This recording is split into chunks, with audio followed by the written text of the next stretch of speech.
Large crowds followed Jesus as he came down the mountainside. Suddenly a man with leprosy approached him and knelt before him. "Lord," the man said, "if you are willing, you can heal me and make me clean." Jesus reached out and touched him. "I am willing," he said. "Be healed." And instantly the leprosy disappeared. Then Jesus said to him, "Don't tell anyone about this. Instead, go to the priest and let him examine you. Take along the offering required in the law of Moses for those who have been healed of leprosy. This will be a public testimony that you have been cleansed." When Jesus returned to Capernaum, a Roman officer came and pleaded with him. "Lord, my young servant lies in bed, paralyzed and in terrible pain." Jesus said, "I will come and heal him." But the officer said, "Lord, I am not worthy to have you come into my home. Just say the word from where you are, and my servant will be healed. I know this because I am under authority of my superior officers, and I have authority over my soldiers. I only need to say go, and they go, come, and they come. And if I say to my slaves, do this, they do it." When Jesus heard this, he was amazed.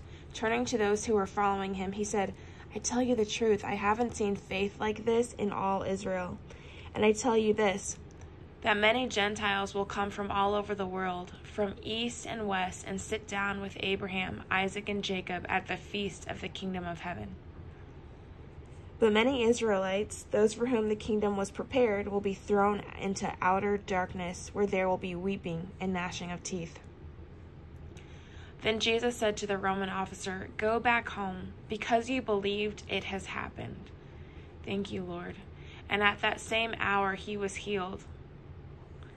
When Jesus arrived at Peter's house, Peter's mother-in-law was sick in bed with a high fever. But when Jesus touched her hand, the fever left her. Then she got up and prepared a meal for him. That evening, many demon-possessed people were brought to Jesus. He cast out the evil spirits with a simple command, and he healed all the sick. This fulfilled the word of the prophet the word of the Lord through the prophet Isaiah, who said, "He took our sicknesses and removed our diseases." When Jesus saw the crowd around him, he instructed his disciples to cross to the other side of the lake.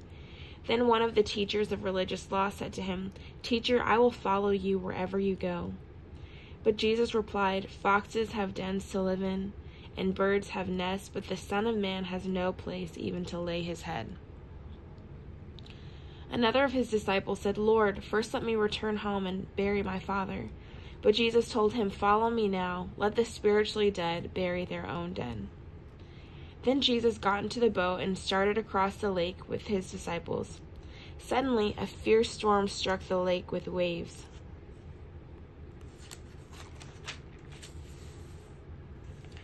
Breaking into the boat, but Jesus was sleeping. The disciples went and woke him, shouting, "Lord, save us, we're going to drown." Jesus responded, "Why are you afraid? You have so little faith." Then he got up and rebuked the wind and the waves, and suddenly there was great calm.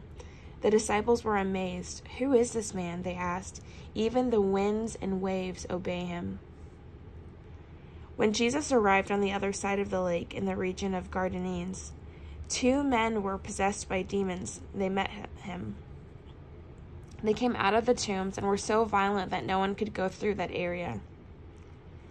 They began screaming at him, "Why are you interfering with us, Son of God? Have you come here to torture us before God's appointed time?"